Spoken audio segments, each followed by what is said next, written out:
अस्सलामुअलैकुम दोस्तों, उम्मीद करता हूँ आप तमाम दोस्त खैरियत से होंगे। हम बात करने वाले हैं दोस्तों जिस चीज़ का इंतज़ार कर रहे थे, काफ़ी सारे लोगों के कमेंट्स भी आ रहे थे फ़र्दी मुसस्से को लेकर। जी हाँ दोस्तों, जो 100 रियाल फ़ीस थी, फाइनली आज उसका सऊदी की मजलिस शुरा की तरफ से अपडेट जारी हुआ है।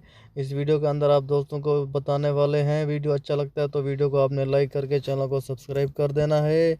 इसके अलावा दोस्तों मैं आपको बताता चलूँ, सारे लोग परेशान थे और इसी चीज़ का इंतज़ार में थे। 100 रियाल जो फ़ीस है ये ख़त्म होगी या फिर 9600 रियाल आपको फ़ीस पे करनी पड़ेगी। दोस्तों इसकी अपडेट जारी हो चुकी है। आपको बताता चलूँ, जो लोग सऊदी से पुर्तगाल, कनाडा, जर्मनी, फ्रांस, इटली जाना चाहते हैं उनके लिए एक बड़ी गुड न्यूज़ है। ये भी है कि वो बगैर किसी एजेंट के ऑनलाइन अप्लाई कर सकते हैं। लिंक डिस्क्रिप्शन में दे दूँगा, इसके ऊपर क्लिक करके आप अप्लाई कर सकते हैं। बात करने वाले हैं दोस्तों, 100 रियाल फ़ीस थी, उसको जो है 3 साल तक जो है मज़ीद बढ़ा दिया गया है। जी हाँ दोस्तों, वीडियो को लाइक भी कर दें और इस वीडियो को ज़्यादा से ज़्यादा शेयर कर दें। जो छोटे मुस्ससों में काम करते हैं वो काफ़ी सारे लोग परेशान थे, तो मैं आपको बताता चलूँ अब आपको परेशान होने की ज़रूरत नहीं है।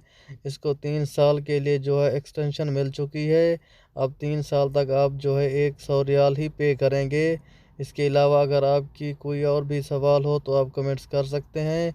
इंशाल्लाह आप दोस्तों की जो है लाजमी हेल्प की जाएगी। दोस्तों अपना बहुत सारा ख्याल रखिएगा। मिलते हैं नेक्स्ट वीडियो में, तब अल्लाह हाफिज़।